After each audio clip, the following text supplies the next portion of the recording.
Alright guys, welcome to this second part of the unboxing.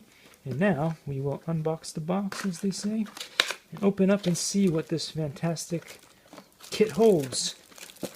It's a miracle that it arrived. I mean, usually when trains derail, I'm not sure much is left of the package, so... Wow, this thing has a lot of stuff. It's cool. It came with heat sinks over here. It came with some kind of instruction manual that's probably way beyond my pay grade. It's got this cool little cable there to connect it up to the computer and all that good stuff.